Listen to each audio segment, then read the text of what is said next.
Why most coaching programs suck and how to fix yours. If you're new here, my name is Juan Otalora. I help coaches scale to 100 plus clients without burning out or hiring a big team by creating delivery designs for them. So let's talk about why most coaching programs suck and how to fix yours.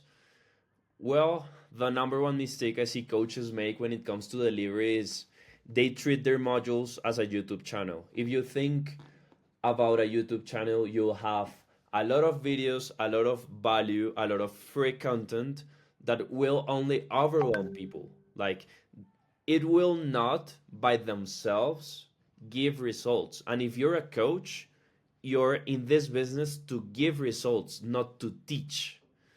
And the thing is, some coaches think the more content there is, the more results their clients are going to get. But is that actually true? Well, the reason why people don't get results in coaching programs is because, like, they simply don't take action. That's the number one reason. They don't take action. And if people don't take action, they will not achieve their results. And sometimes it is not their fault, it is your fault. You know why? Because people get overwhelmed pretty easily. And the more content you have in your modules, the more overwhelmed they get. You don't have a school community, you don't have like a course modules in school or Kajabi just to teach people, just to give them the most amount of information possible. You actually have the information for them to take action and get results. When I had my previous coaching offer, I used to coach doctors on how to pass an exam. I redid the course materials 12 times because I was able to handle more than 700 clients total. And I was able to get a lot of feedback. And the thing is, half of those times, of those 12 times, I did it completely from scratch. You know what was I doing the whole time? These three things that will be the things that will help you solve your coaching program in the sense of delivery. Because everything comes down to how much are you embracing technology to free up your time without losing client success. If you're using course modules or technology or CSMs just to lower your product's quality or your program's quality, you're doing it all wrong. But what you have to do actually is that you need to filter unuseful information, you need to add common questions, and you need to make it easier and more simple for clients to take action. So let's dive into each one of them. First, filter unuseful information.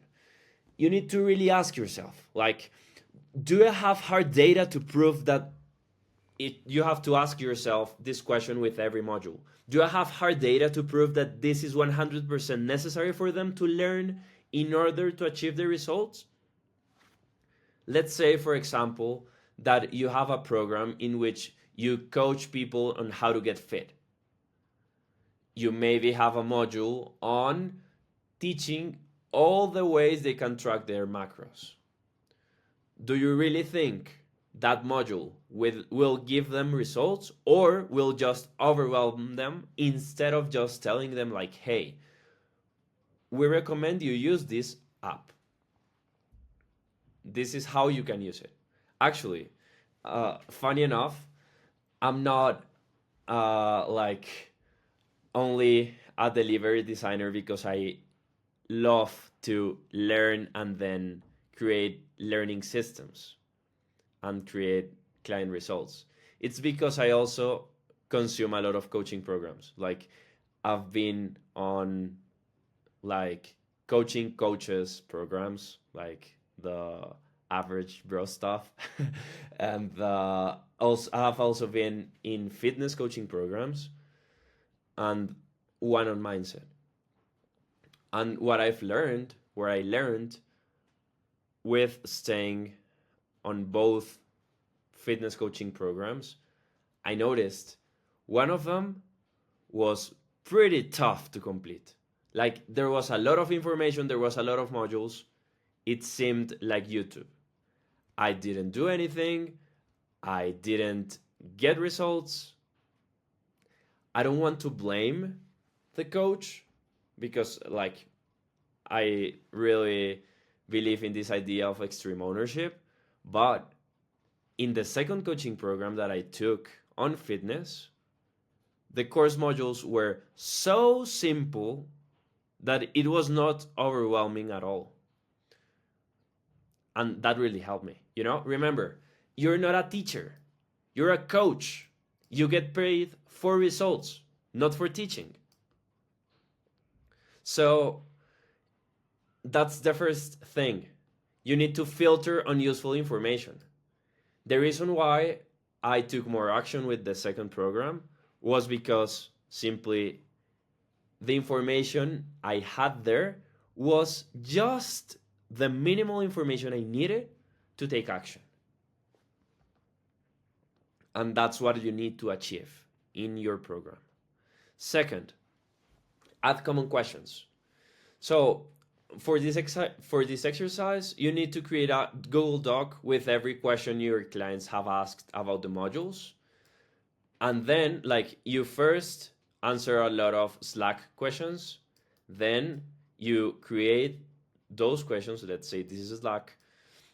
You bundle all those questions together on a Google Doc, and then you use this Google Doc with the things you already have on your modules to create the new modules. Actually, I used to think before the best way to create new modules was to start from scratch, but actually it's really important to take into consideration the fact that people don't like changes and that you do things for a reason. Actually, I remember listening to David Senra's podcast talking about this Mr. Beast unfiltered memo, and he said the reason why we do things this way, even though they are not perfect, is because they work.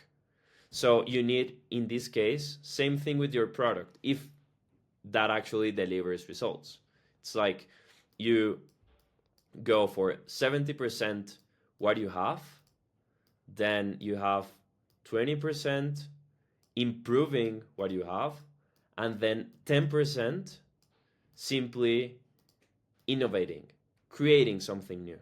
But based on what? On your client's feedback, not on your judgment, not on your hypothesis. At first, you have hypothesis.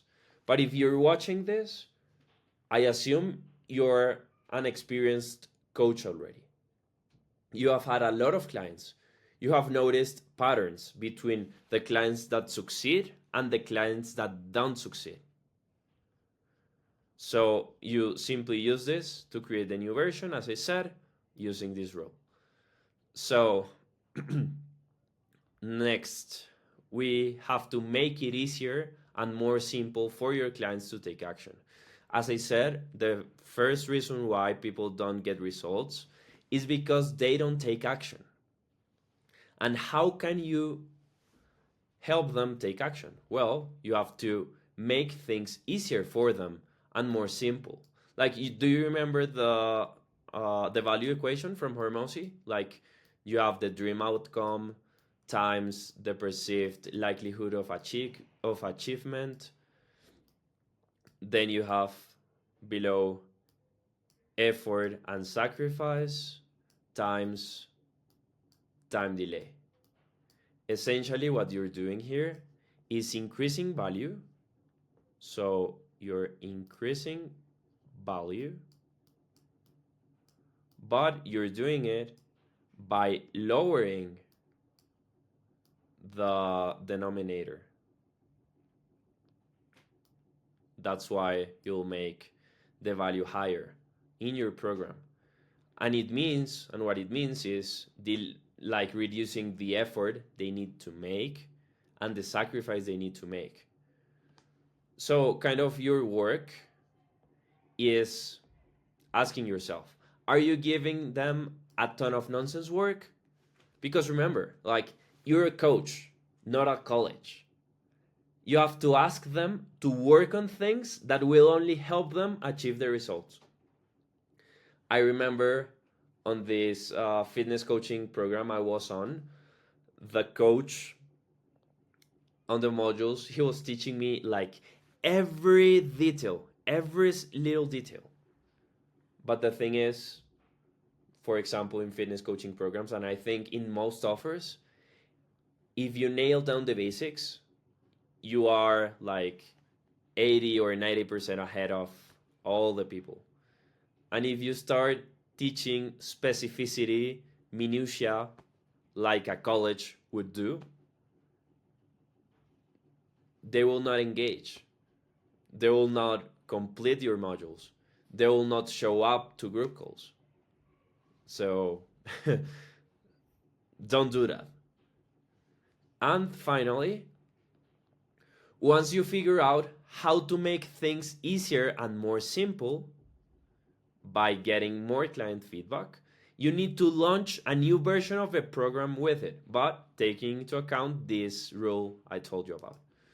Uh, I hope you like this video. This is my first video and I'll be doing a lot more of this. If you want to chat about this, you can send me a message on Instagram, design. You can reach out to me with this keyword on my Instagram, which is at the Juan Otalora. Would be like this. And see you hopefully in the next video.